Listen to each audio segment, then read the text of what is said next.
Hi there. I recently conducted research for a literature review on separations or losses in childhood and the adverse effects those experiences have on kids. I would like to share those with you now. In this presentation, we will review the important factors contributing to the negative adverse outcomes of parent-child loss or separation.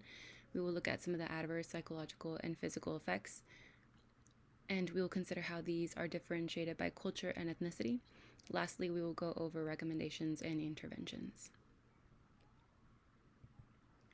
Losing a loved one, and worse, a parental figure, is undoubtedly one of the most negative experiences a child can have. It has long been researched that experiencing loss produces adverse outcomes, starting with Freud, who discussed how losing a love object could be a significant risk factor for psychopathology, to Bowlby, Ainsworth, and Bell, who demonstrated how dire attachments are to the healthy development of a child.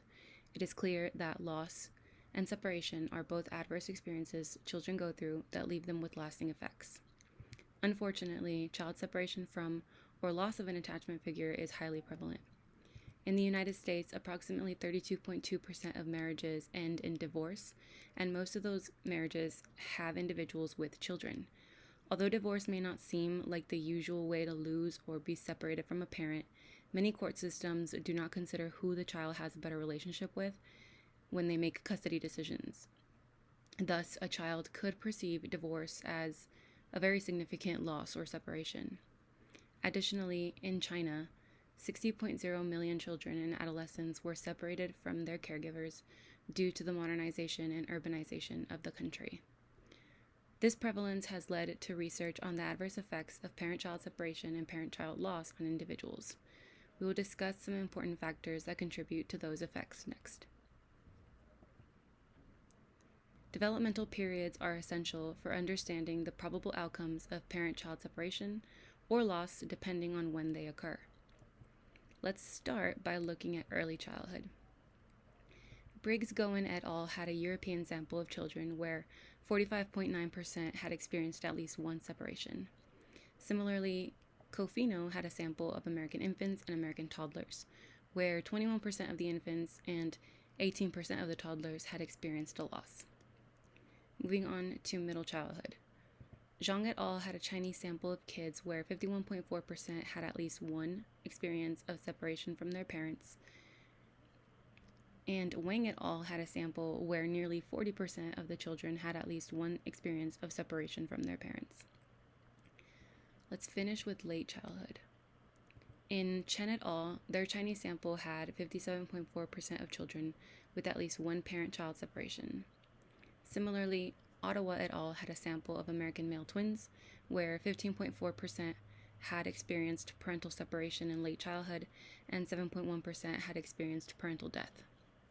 As we can see here, separation or loss is experienced rather consistently across the developmental periods. Attachment occurs within a critical time, usually between infancy and age 3. John Bowlby theorized that attachment is a necessary survival need in children. For instance, suppose a child is separated or loses their attachment figure during the critical attachment period time. In that case, there is a much higher probability that this child will have long-term difficulties, including the incapacity to form relationships. If children experience one or more separations from their parents, that probability becomes even higher. Children's attachment relationship is endangered when they are separated from their primary attachment figure. Dysregulation occurs when a child's attachment is challenged. So if children experience one or more separations from their parents, they are likely to have adverse outcomes. This was seen in Briggs-Gowen et al., where children with repeated separations or losses had disruptions in the ability to engage in certain behaviors. This disruption causes significant distress in children, which can become a source of anxiety and fear of future loss or separation. Similarly, in Chen et al., being separated from a parent was associated with not developing an attachment bond. That is a very dangerous thing, as it decreases the capacity for kids to be resilient now and in the future. When children are worried or they feel unsafe, they innately seek to be close to their attachment figure. Being separated from or losing that individual exposes a child to no longer having who they can go to, so they remain feeling insecure, in danger, or distressed. We will now discuss the types and duration of separation or loss. In particular, we will look at two types of separations, health-related versus non-health related, and loss due to death versus non-death. And we will look at three durations of separations: single, multiple, and prolonged or persistent. Let's start with single versus multiple separations. Single separations or losses are more prevalent in the literature. For example, they occurred in 30.9% of Briggs-Gowen et al.'s sample. On the other hand, multiple separations are not as prevalent. They only occurred in 15% of Briggs-Gowen et al. Nevertheless, these are the separations that have the most adverse outcomes. For instance, children who experience these are 2.5 times more likely to develop a mental disorder. Also, their total level of impairment is higher. The World Health Organization defines impairment as any loss or abnormality in the structures or functions of a person's physical, psychological, and anatomical processes. In other words, this means that children's full functioning was significantly impaired when they suffered multiple separations or losses. Lastly, repeated separation or loss experiences can lead to defensive psychobiological mobilization, which has similar effects as those of children exposed to violence. To quickly explain what that term means, so psychobiology is the interaction between biological and behavioral or psychological systems. Defensive mobilization is when different means come together and assemble to get ready for war or to defend themselves. If we put those two things together, defensive psychobiological mobilization is when the body and the brain react defensively to protect themselves from threats. Being separated due to death versus non-death has different implications for children. Surprisingly, children suffer more when separated from their parents, and it's not because they die, compared to when they lose a parent to death. In a large sample of American male twins, when these children were separated from their parents due to death, there was only a slight correlation with them developing a phobia or alcohol dependence, whereas when the parental separation was not due to death, this predicted a higher risk for all psychological disorders except for phobia. Twin studies are essential because they allow us to know how much of something is due primarily to genetics, given that twins share DNA, or if the environment is a stronger influence. In this particular study, the twins had different outcomes, thus the development of psychological disorders or phobia was not due to genetics, but the impact on their environment after suffering the loss. Now let's discuss prolonged or persistent separations. These durations of separations are highly prevalent. For example, 57.6% of Chen et al. Sample, 42.9% of Wang et al. Sample, and 59.5% of Zhang et al.'s sample had experienced a prolonged or persistent separation. The prevalence of these prolonged or persistent separations can be accounted for by what is occurring in China. In China, there is a need for parents and individuals to leave their children behind so that they can go and find work. Nevertheless, prolonged or persistent separations have the most adverse outcomes in psychopathology and physiological issues that go down to the cellular level. The literature is extensive about the likelihood of children developing adverse psychological outcomes when exposed to loss or separation. One of these adverse outcomes is having internalizing and externalizing symptoms. Externalizing symptoms refer to when a person directs behavior outward when confronted with problems. So individuals may be more prone to aggressiveness or impulsivity, hyperactivity, or even engaging in delinquency. In contrast, internalizing symptoms refer to directing behavior inward when confronted with problems. So people may have more anxiety and depression, they might withdraw from groups, or even have psychosomatic symptoms. Internalizing and externalizing were more likely to happen in children with multiple separations or losses, and when those were persistent or prolonged. These types of symptoms can result in other psychiatric problems like anxiety, depressive, and other types of behavioral disorders. The American Psychiatric Association defines dissociation as a defense mechanism that people use to keep themselves, their thoughts, and their feelings separate or disconnected from specific traumatic experiences they have had. Dissociation is one psychiatric problem that can arise from internalizing. In the literature, dissociation was the most significant predictor of any other psychological problems for developing later physical issues. This means that the children who experienced loss or separation in early childhood and reacted to that separation by dissociating, they were most vulnerable to developing physical illnesses as adults. Depression and anxiety are common psychological effects of separation or loss. For example, in Chen et al.'s sample, after having only one separation, children and adolescents were 52% more likely to develop depression and 85% more likely to experience anxiety. Additionally, Cofino conducted a longitudinal study where they followed mothers and their children across 26 years to determine what conditions or circumstances would lead to poor outcomes. The children who experienced loss had much higher rates of depression in adulthood when compared to children who did not experience loss. Further, the adults with higher depression rates had experienced loss or separation between the ages of 5 and 8. This indicates the significance of middle childhood, as we discussed earlier, in showing the vulnerability of children in that developmental period. Now let's talk about addiction. In one of the studies, developing a substance use disorder, or a SUD, was correlated with separation or loss in childhood. Similarly, developing an eating disorder was associated with parental loss in childhood. SUDs and eating disorders can be seen as addictions because they relate to abnormal dopamine activity within the prefrontal cortex, and because the differences in functioning due to dopamine activity and other neurochemicals contribute to the impulsive and reinforcing nature of both eating disorders and SUDs. Now let's move on to the physiological effects of loss. Typically, physical symptoms may not seem like a potential outcome when we hear of loss or separation. However, it has long been proven that the body and the mind are connected, and psychological health can contribute significantly to physical health. The first physiological effect is the shortening of telomeres.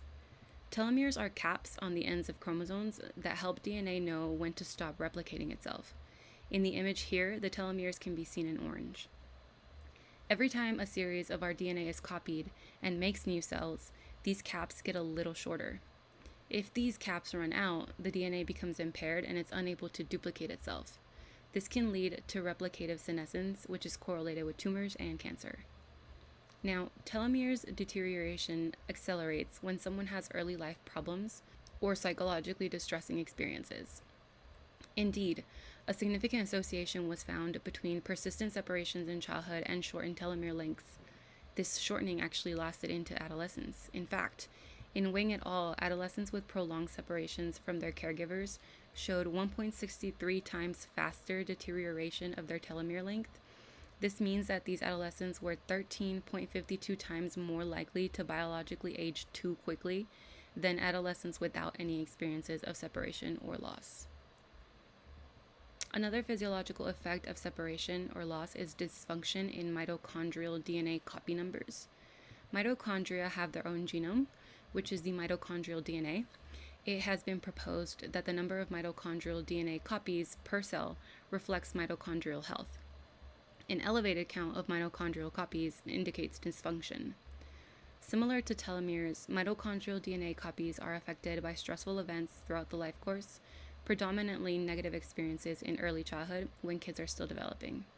In one study, adolescents with prolonged parent-child separations had elevated counts of mitochondrial DNA copies. In fact, 18.1% of Wang et al.'s sample showed this elevation, where the rate of mitochondrial DNA copies was 1.35 times higher for these individuals than those without any separation or loss experiences. Overall, the length of telomeres and elevation of mitochondrial DNA copies are very significant because both factors predict early cell aging. This means that biologically, children become more predisposed to specific health problems and chromosomal defects.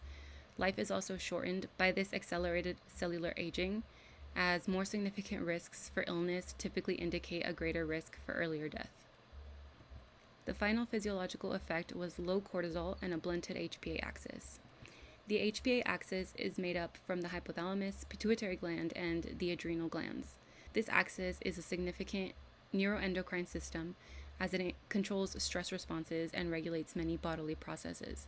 One of the functions of the HPA axis is to secrete cortisol. Cortisol is a stress hormone sent into the body when it senses a person is in danger and needs to run away or fight. Now, Zhang et al. Found an association between early adversity and a blunted HPA axis and cortisol response to stress.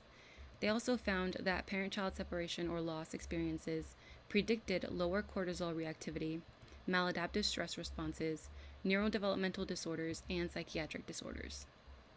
Furthermore, the dysregulation of the HPA axis and low cortisol levels can lead to many physical problems, such as cardiovascular dysfunctions, autoimmune problems like chronic inflammation or fibromyalgia, cancer, diabetes, metabolic problems like irritable bowel syndrome, and much more.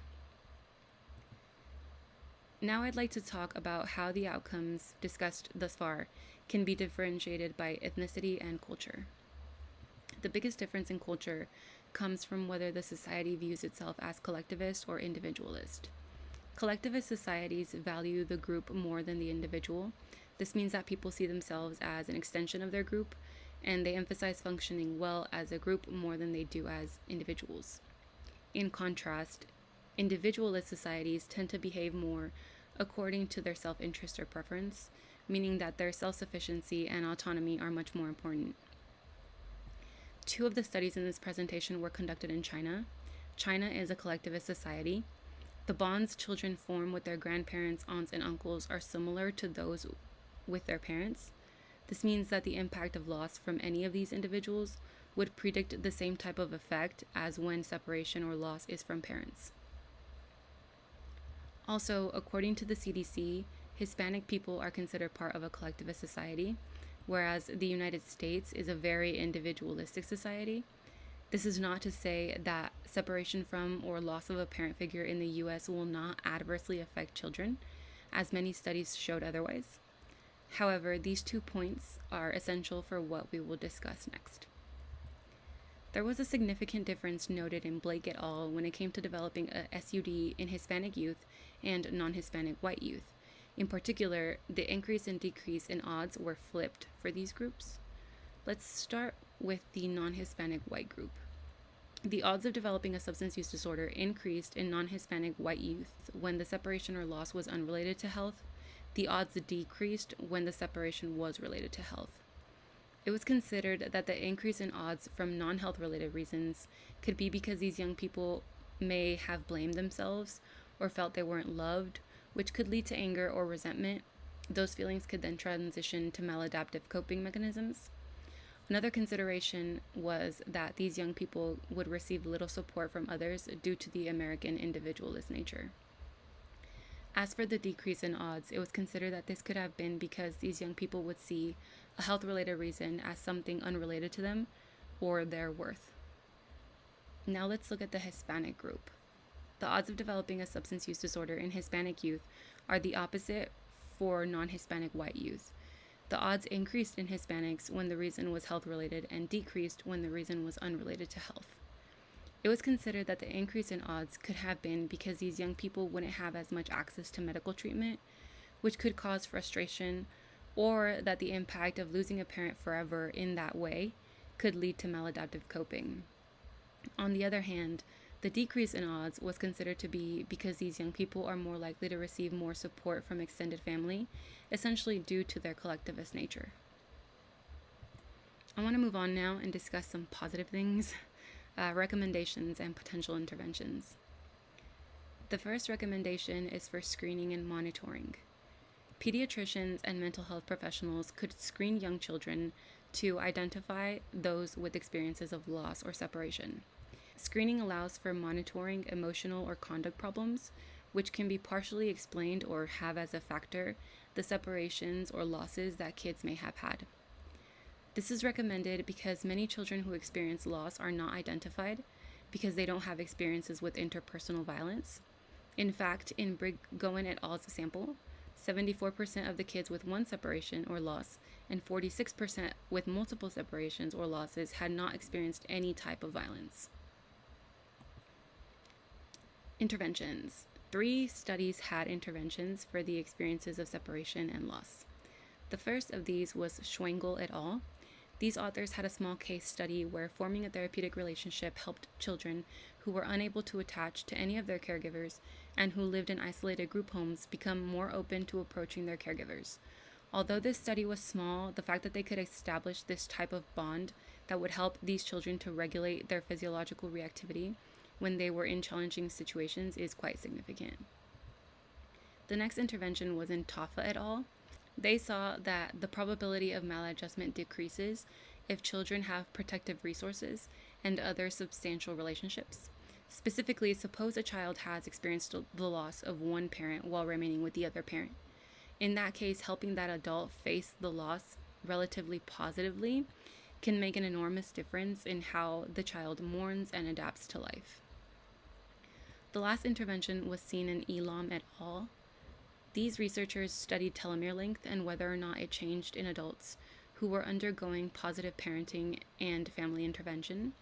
They found that within 6 years, their telomere length improved.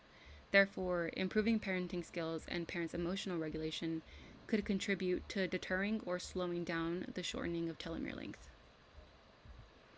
The last recommendation or potential intervention comes as a result of adolescence. Adolescence is a significant time in a child's life in which they go through many physical and neurological changes. Taffa et al. Described adolescence as a transitional time for unification and integration.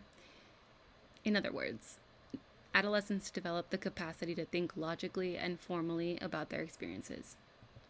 Adolescents can come to understand death or loss differently than when they were children. In childhood, it's much more likely to misunderstand loss or separation as something that makes a kid unlovable, or they may blame themselves for the separation. Therefore, adolescence is a favorable period that offers an opportunity to buffer harmful effects caused by early childhood adversity. This is called the pubertal recalibration theory. Research from Wang et al. And Zhang et al. Supports this theory. They found that the HPA axis could be recalibrated and harmful effects at the cellular level may be reverted. To summarize and conclude, over this presentation, we have seen that child separation from or loss of a parental attachment figure is significant and comprises severe health concerns. We've seen the factors that contribute to the negative adverse outcomes for kids. We've seen that the more experiences of separation or loss a child has, the more likely it is that they will develop problems. And we also looked at potential psychological and physiological effects that could result from separation or loss experiences. We looked at how these can be different due to culture and ethnicity, and we went over some recommendations and potential interventions to shed some light on how children with adverse experiences could perhaps get some help. In conclusion, it is indubitable that parent-child separation or loss is widespread and it forges consequential adverse outcomes. Because of this, more should be done to address these issues and potentially decrease the separations a child must go through. Some ways to do that can include more support for individuals who have lost a significant person within their family, and for the courts to consider a child's desires when parents divorce or in other child custody cases.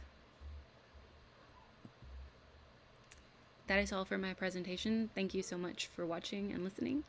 Have a great day.